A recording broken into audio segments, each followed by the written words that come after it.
hormati Kakanda Daniel Mansuri selaku pemateri kita pada hari ini dan Kakanda Domani Takamila sebagai operator kita pada hari ini.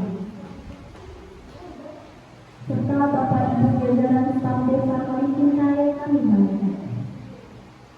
Puji syukur kehadiran Allah Subhanahu wa Ta'ala dan karunia-Nya sehingga kita dapat berkumpul di balai desa ini dalam acara sosialisasi terkait cybercrime dari Universitas Muhammadiyah Hakabumi untuk desa Kalicinta dalam keadaan sehat walafiat.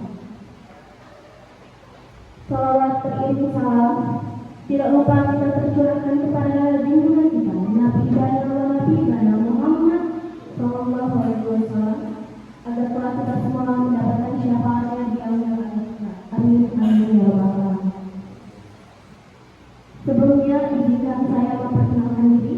Saya Siti Najwa Abdulsia sebagai pembawa acara kita pada pagi hari ini.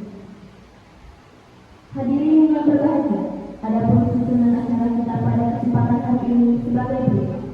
Acara yang pertama yaitu pembukaan. Acara yang kedua yaitu sambutan dari kepala desa Kalicinta. Acara yang ketiga adalah pemaparan materi dan acara yang terakhir adalah penutup.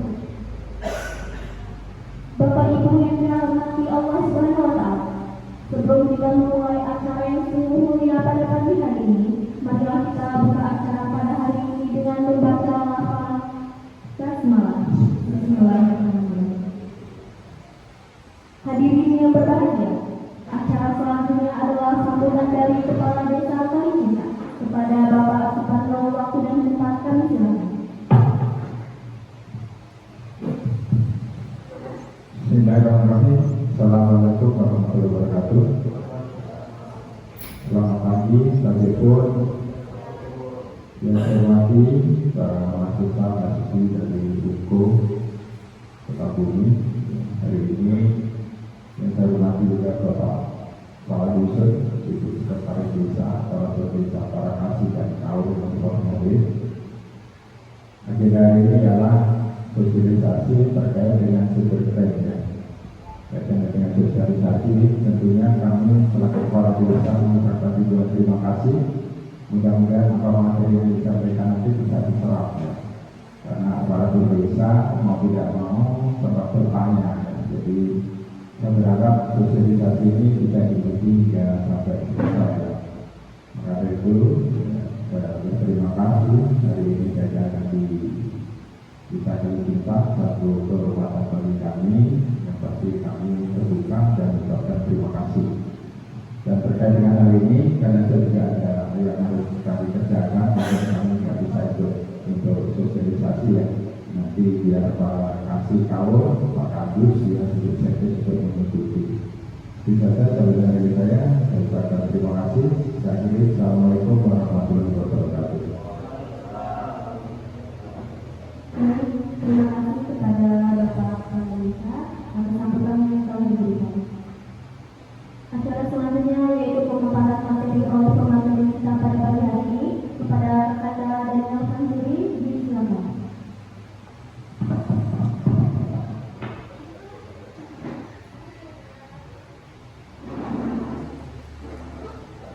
Bismillahirrahmanirrahim. Assalamualaikum warahmatullahi wabarakatuh. Yang kami hormati dan yang kami muliakan Bapak Kepala selaku Kepala Desa Kalicinta beserta aparatur dan lembaga desa Kalicinta yang alhamdulillah pada kesempatan pagi dan siang hari ini sama-sama hadir di aula desa Kalicinta.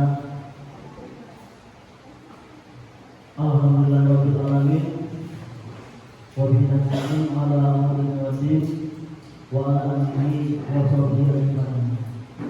Pertama dan paling utama adalah kita bersyukur kehadiran Allah Subhanahu wa Ta'ala yang mana pada kesempatan ini pada acara sosialisasi terkait cybercrime kita semua di dalam aula ini diberikan kehadiran Allah Subhanahu wa Ta'ala dalam keadaan sehat walafiat.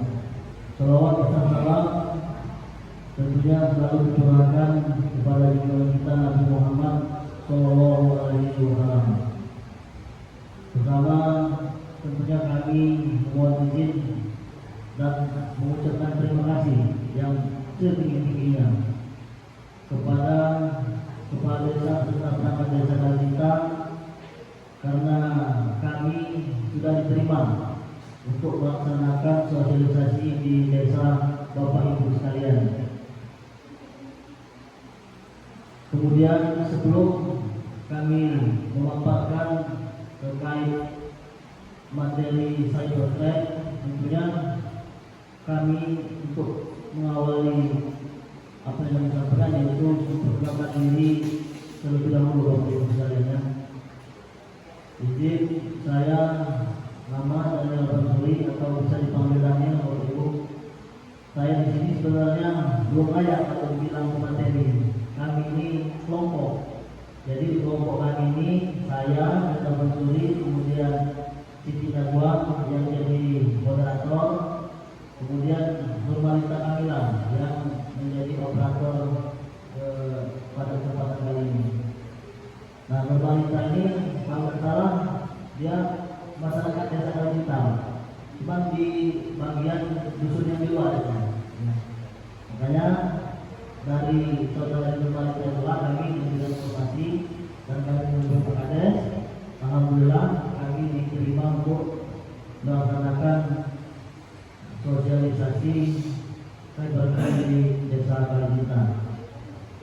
Kemudian sebelum memulai materi, kami selaku junior daripada Bapak Ibu sekalian karena masih melaksanakan pendidikan.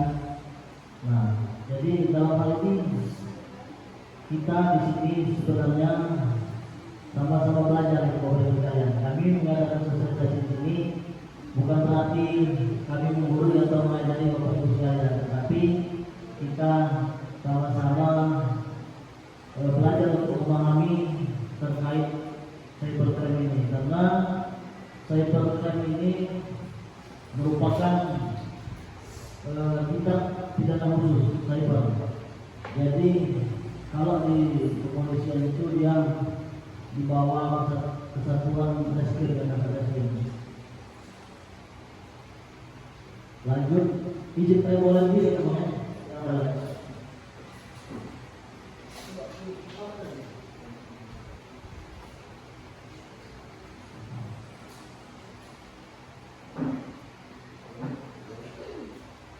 Jadi kira-kira inilah PPT yang bisa kami tampilkan sederhana abang-abang terkait sosialisasi cybercrime. Coba slide kedua. Pertama yaitu pengertian cybercrime. Jadi Bapak Ibu sekalian, cybercrime atau yang dikenal dengan kejahatan cyber itu ialah kejahatan yang dilakukan melalui media digital. Bentuk tindakan ilegal yang dilakukan menggunakan teknologi komputer dan jaringan internet. Yaitu dalam praktiknya itu komputer atau jaringan internet itu bisa menjadi alat untuk melakukan suatu kejahatan. Kemudian sasaran kejahatan atau tempat terjadi kejahatan itu sendiri, singkatnya cybercrime adalah kejahatan di dunia maya.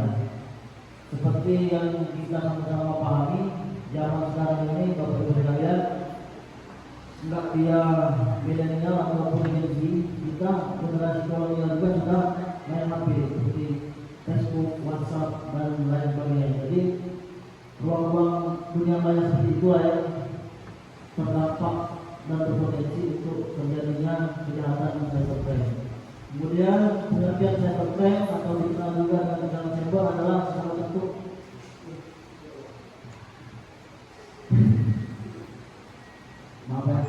Kemudian kita lanjutkan definisi dan karakteristik cybercrime. Nah, yang pertama, cybercrime ini merujuk pada kejahatan yang dilakukan dengan menggunakan teknologi komputer atau jaringan internet. Kemudian karakteristik yang kedua yaitu berbeda dengan kejahatan konvensional, cybercrime ini melibatkan penggunaan teknologi dan media digital. Kemudian karakteristik yang ketiga yaitu cybercrime ini meliputi anonimitas, skalabilitas, globalitas, dan kompleksitas.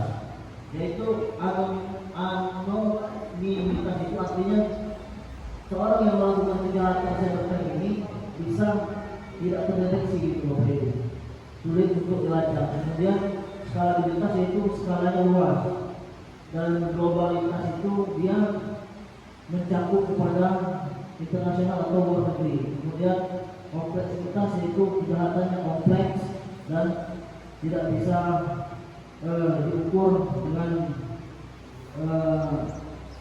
teknologi yang tidak bisa untuk melacaknya begitu. Kemudian lanjut kepada jenis-jenis cybercrime. Yang pertama yaitu serangan malware, yaitu ialah virus komputer, bom, trojan horse, ransomware, dan spyware. Yaitu virus ini bertujuan merusak sistem, mencuri informasi pribadi, dan memeras uang dari korbannya. Kemudian yang kedua ialah serangan DDoS, yaitu dia melumpuhkan situs web dengan membanjiri lalu lintas jaringan. Tujuannya itu menyebabkan ketidakstabilan atau kerugian finansial. Next. Kemudian yang ketiga itu penipuan dan pencurian. Adapun jenis penipuan dan pencurian yaitu phishing, smishing, skimming, banyak sebutannya Bapak Ibu, atau mengadakan identitas palsu,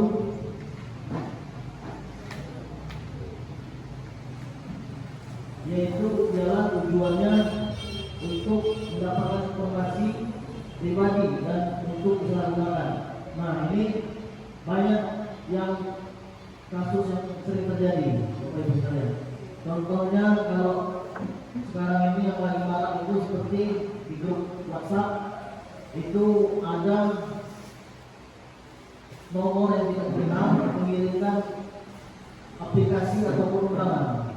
Jadi itu salah satu bentuk dari phishing, yaitu kalau kita buka file ataupun yang dikirim itu, jadi data kita bisa diretas oleh pelaku.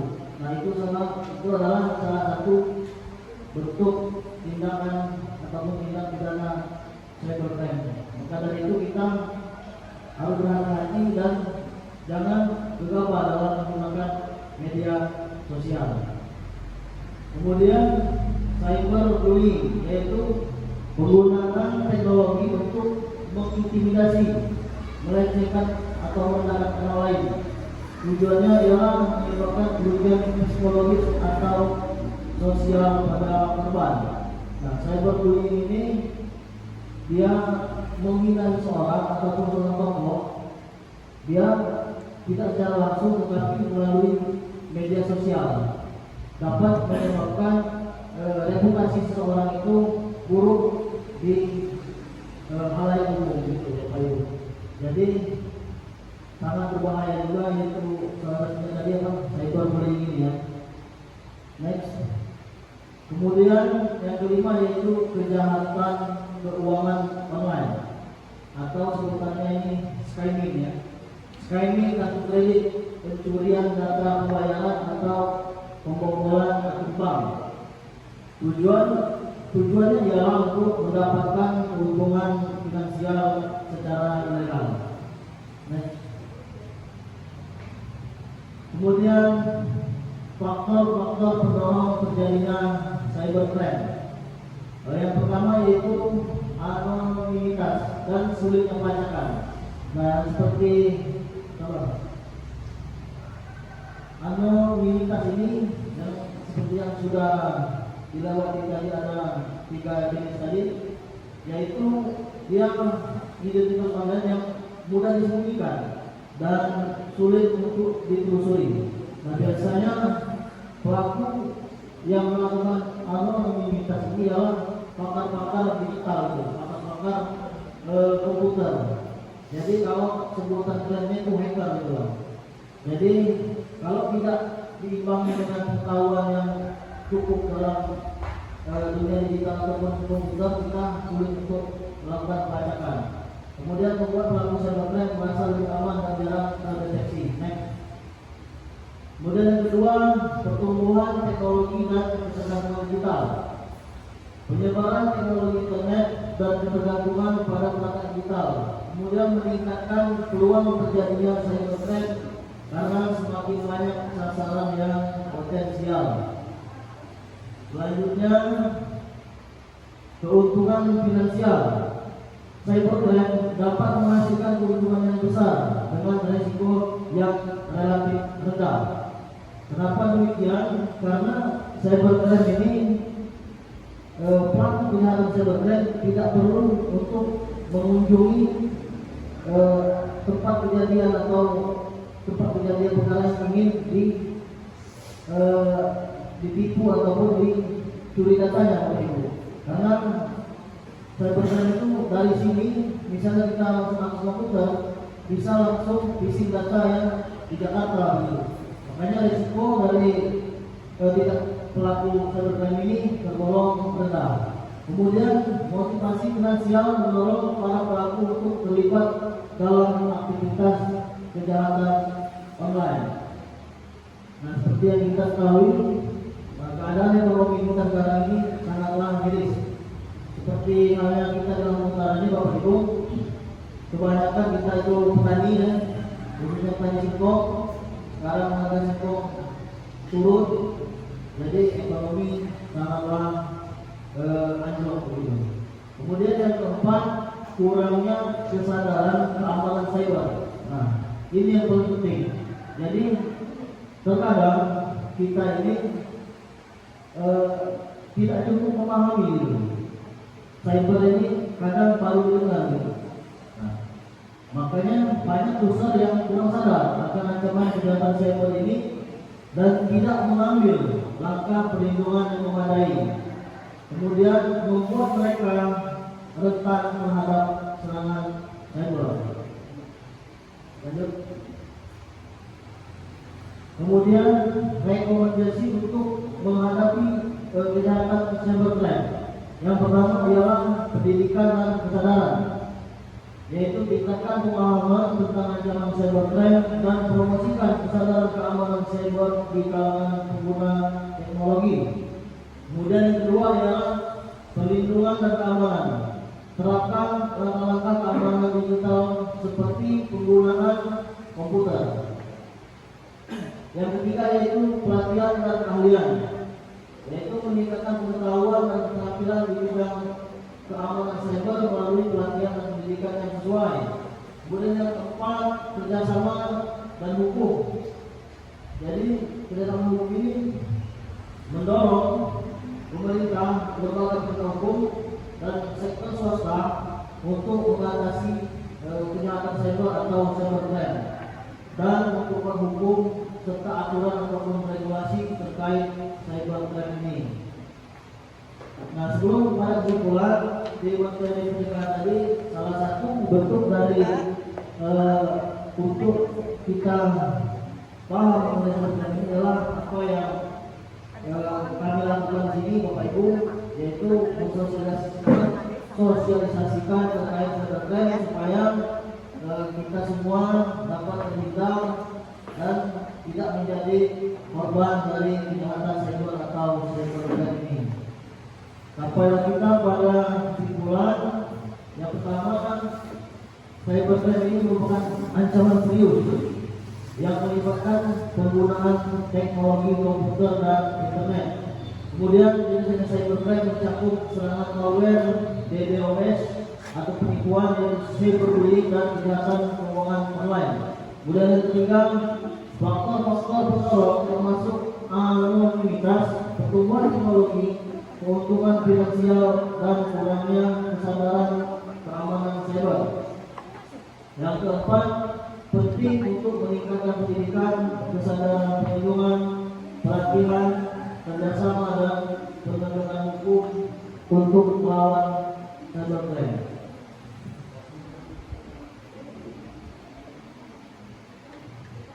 Baiklah, mungkin itu saja yang dapat kami sampaikan. punya banyak keterbatasan. Inilah yang dapat ataupun menjadi sanggup kami, Bapak Ibu. Kurang lebihnya saya mohon maaf. Terima kasih atas segala perhatian. Mohon maaf atas segala kekurangan. Assalamualaikum warahmatullahi wabarakatuh.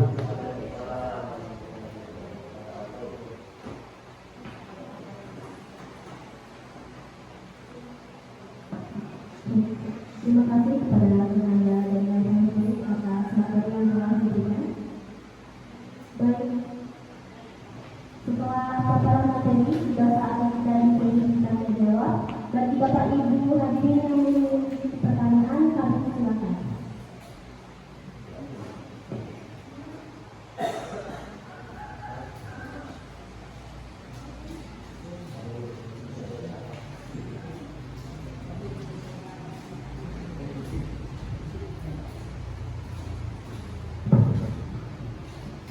Baik, terima kasih sudah berhasil pencerahan terkait cybercrime. Pertanyaan saya, bagaimana mencegah supaya kita tidak terjadi kejahatan cybercrime? Itu aja, mencegah, cara mencegah.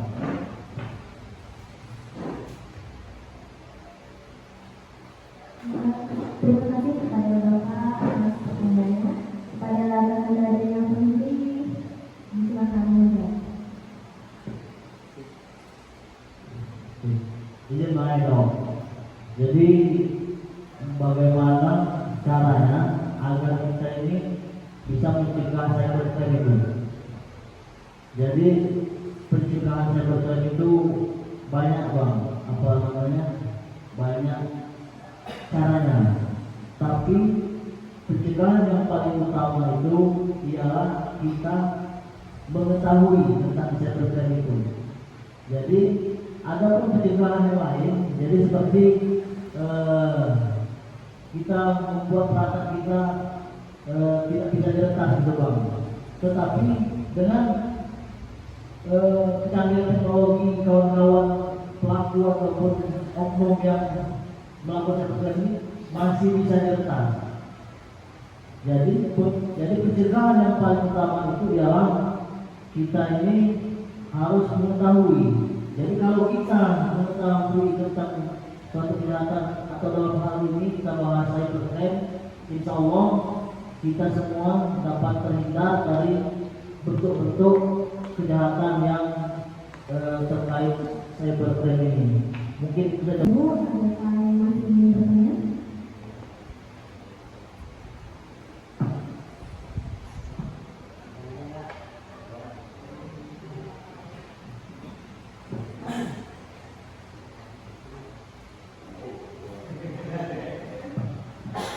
Assalamualaikum warahmatullahi wabarakatuh. Mohon solusi sedikit ketika akun kita sudah terlanjur dibobol. Solusinya gimana untuk mengatasi itu? Kadang dari akun email kita sudah baca dengan mereka, pada nomor handphone kita, namun sudah diretas. Solusinya gimana? Terima kasih. Wassalamualaikum warahmatullahi wabarakatuh. Izin jawabannya. Jadi tindakan yang paling utama Bang, ini jawaban kami ya. Mohon maaf kalau kurang memuaskan kita. Jadi kalau handphone kita diretas, itu kan otomatis semua data termasuk data perbankan gitu kan kita khawatirkan disalahgunakan. Jadi tindakan yang paling utama adalah laporan kepada pihak kepolisian Bang. Karena di pihak kepolisian itu di polsek belum ada, tapi di Polres ada unit cybercrime. Mereka itu personel polisian yang khusus mendalami tentang tindak kejahatan cybercrime. Mudah-mudahan nanti tindakan kita laporan itu bisa menyelamatkan, setidaknya mengamankan data kita yang dibobol itu. Nah, kemudian itu tindakan utamanya Bang. Tindakan alternatifnya kita bisa menghubungi atau meminta bantuan kepada kawan ataupun saudara kita yang mengerti untuk melakukan stopping ini ya Bapak, stopping hackernya. Itu biasanya dari kawan-kawan yang VIP bisa untuk mengamankan data kita yang terlanjur dibobol. Nah, mungkin dua itu saja Pak yang menjadi tindakan utama dan tindakan alternatif yang bisa kami lakukan, dan itu jawaban kami. Terima kasih Pak.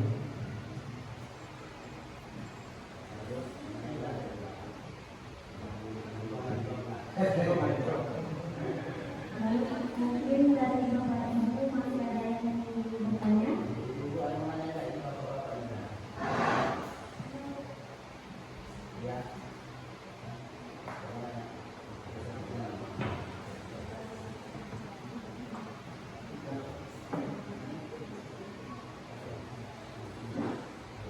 Terima kasih kepada para hadirin yang sudah bertanya. Semoga jawaban dari Bapak dan yang sendiri bermanfaat.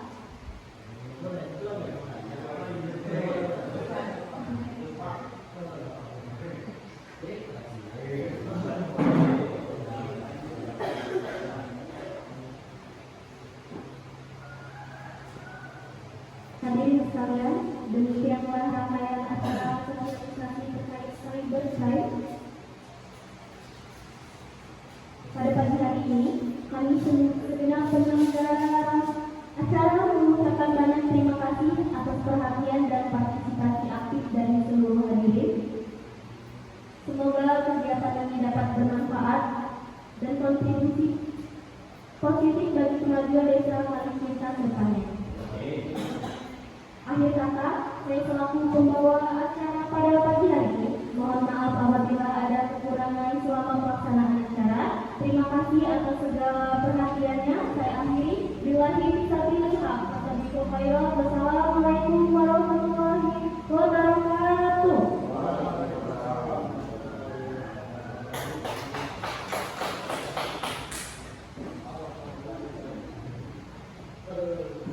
Terima kasih Pak.